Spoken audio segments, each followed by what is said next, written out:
This is a World Heritage Site. This is a treasure for all humanity. We cannot stand by and let it be damaged by flooding. We can't ignore the effect that climate change is having on this beautiful place. Fountains Abbey in North Yorkshire, the UK's largest monastic ruin. Its World Heritage status means it ranks alongside the Acropolis or the Taj Mahal. Founded in 1132, shut down by Henry VIII, it now faces a far bigger threat than the Reformation. Of course, the climate emergency is all about those rather distant things. Sea levels rising, rainforests on fire, glaciers melting. But it's also right here and it's right now. It's about this. In fact, the National Trust themselves say the biggest single threat to our heritage comes from the climate crisis. These lads who built it, these Cistercian monks, they knew what they were doing, and it's been here for centuries. It's not going to get washed away. What's changed? So right back to 1132, this river's been moved and realigned. But what we're seeing with the effect of climate change is flooding increasing in frequency and severity, and that's really the threat to the Abbey. Is it the case we're seeing sort of once-in-a-lifetime events? We're seeing 2 or 3 of them in a short space, is that it? Exactly. You're seeing something that you'd expect to happen every 20 years, suddenly happens every 5. I mean, you're talking about the Abbey being under 2 or 3 feet of water, and that is the acceleration that I think climate change is causing. The Abbey experienced a major flood in 2007. The wider site was inundated again last year. And just this winter, extreme rainfall caused part of the cliff near the Abbey to collapse. What the floodwater is doing is scouring out under the Abbey foundation.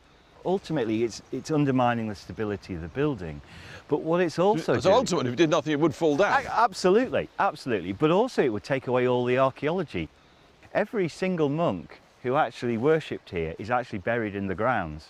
They are still there, and we're protecting them and the archaeology as much as we are the building. And what was that then? Because they're obviously built right over. They're built right over. I hate to say it because that's where the latrines were.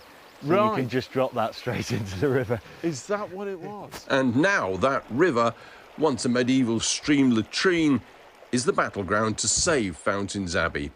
This month, the National Trust, local partners and, crucially, 14 farmers will start a £2.5 million rescue plan, using nature, not concrete, to slow the river, protecting both the Abbey and the wider community from floods.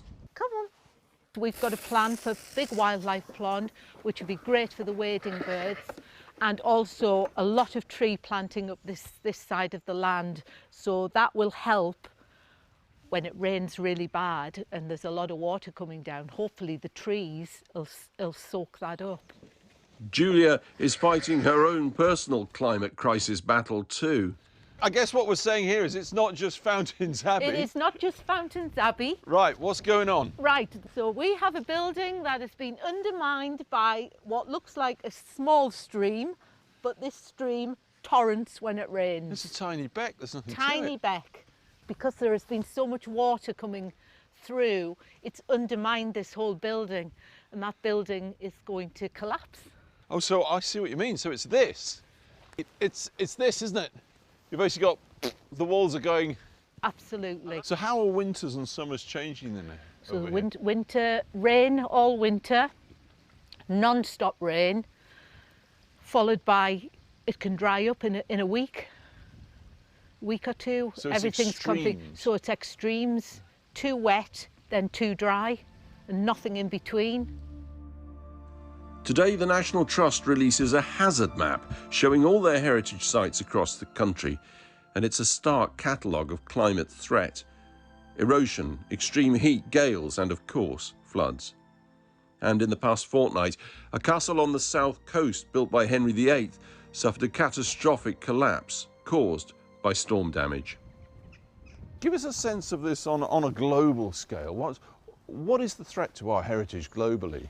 So if you look at Latin America, in Peru, you've got issues with earthen architecture that is being eroded when El Nino drops massive amounts of rain, unprecedented amounts of rain. So it's like Machu Picchu. Like Machu Picchu, very, very, very true indeed. Then you've got places like in Africa where you've got creeping desertification. The desert is encroaching more and more on settlements like Timbuktu. Literally Machu Picchu to Timbuktu, it's across the globe. To Europe. To Europe. So you've got, in Europe particularly, the problem is flooding. In some cases, we're going to lose some heritage sites. Yes. Is there anything we can actually do about that? When a community has lived with a piece of heritage all their lives and they know about it and it then disappears, it's like a death in the family. So we have to mourn, we have to record and remember, and then we have to move on. Not at Fountains Abbey, where Yorkshire grit means defeat is not an option. Hard work ahead, but the prize is this, for millennia to come. This is a real part of our history. This isn't just a moment in time.